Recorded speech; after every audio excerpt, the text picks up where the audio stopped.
홍수 이후 노아는 새로운 인류의 시작을 맡은 사람으로 첫 사람인 아담과 같이 막중한 임무를 맡게 되었습니다. 하지만 노아는 둘째 아담이 될 수 없었습니다.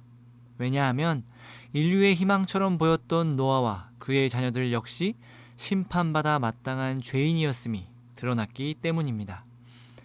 아담의 죄로 인해 타락한 사람은 계속해서 타락한 죄인으로 태어난다는 것이 증명된 것입니다. 그럼에도 하나님은 그 약속을 잊지 않으시고 계속해서 그 약속을 이어나가셨습니다. 인간이 죄인임에도 불구하고 하나님은 우리를 구원할 구원자를 약속하신 것입니다. 한편 하나님의 약속과는 별개로 인간은 계속해서 악해져만 갔습니다. 하나님은 심판과 은혜로 새롭게 시작하길 원하셨지만 타락한 인간은 계속해서 죄를 지으며 하나님을 멀리했습니다. 그 정점에 오늘 이 사건이 있습니다. 창세기 11장 1절에서 9절에 보면 모든 언어가 하나였기에 심판 이후 사람들은 함께 모여 떠돌아다녔습니다. 그리고 신할 평지에 이르러 그들은 성읍과 탑을 짓기로 합니다. 그들의 이름을 내고 흩어짐을 면하기 위함이었습니다. 그들이 자신들을 지키며 살아가기 위한 최선의 방법이었습니다. 그런데 하나님께서 이를 보시고 그들의 언어를 혼잡하게 하시어 그들을 흩으셨습니다. 왜 그러신 것일까요?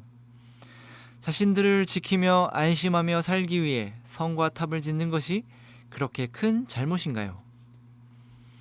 이 짧은 이야기에서는 타락한 인간이 할 수 있는 최대의 죄가 무엇인지 보여주고 있습니다.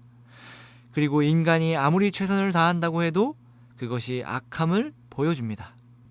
지금 이들이 하고 있는 일은 바로 하나님을 대적하는 것입니다. 이들은 자신들을 지키고 자신들의 이름을 내기 위해 성읍과 탑을 짓기로 합니다. 이는 정말로 하나님 없이 살아가겠다는 것이었습니다. 이 땅에서 하나님의 이름은 이제 없고 자신들의 이름만 있게 하고 하나님을 대신하여 그들이 의지하고 안심할 수 있는 탑을 지은 것입니다. 하나님은 이를 막으십니다. 막으시기 위해 그들의 언어를 복잡하게 하시고 서로 못 알아듣게 만드십니다. 그로 인해 사람들은 언어와 지방과 나라대로 흩어져 살게 됩니다. 어찌 보면 하나님께서 인간이 하시는 일을 못하게 막으시고 하나님 마음대로 하기 위해 그들을 흩으신 것처럼 보입니다. 하지만 여기에는 여전히 하나님의 약속 그리고 은혜와 사랑의 마음이 있습니다. 지금 사람들이 하고 있는 것은 하나님을 대적하는 것이었습니다. 그렇게 되면 다시 하나님은 그들은 심판하셔야만 했습니다.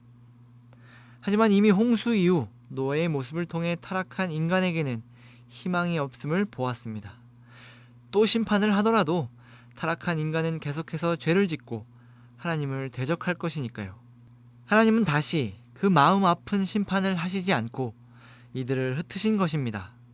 힘을 모아 하나님을 대적하지 않도록 그들을 흩으신 것입니다. 이렇게 보면 때론 우리가 느끼기에 하나님이 우리를 막고 방해하는 것처럼 보일 때가 있습니다.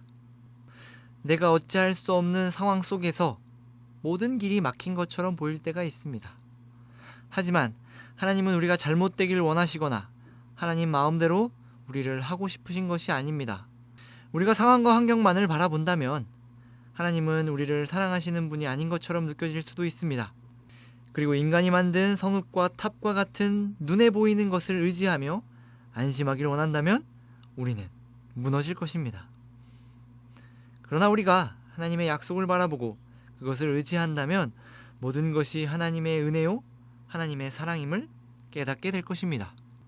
바라기는 우리가 하나님을 바라보며 하나님의 약속을 의지하며 우리의 삶 속에서 하나님의 은혜와 사랑을 누리며 살아가는 우리 모두가 되기를 바랍니다.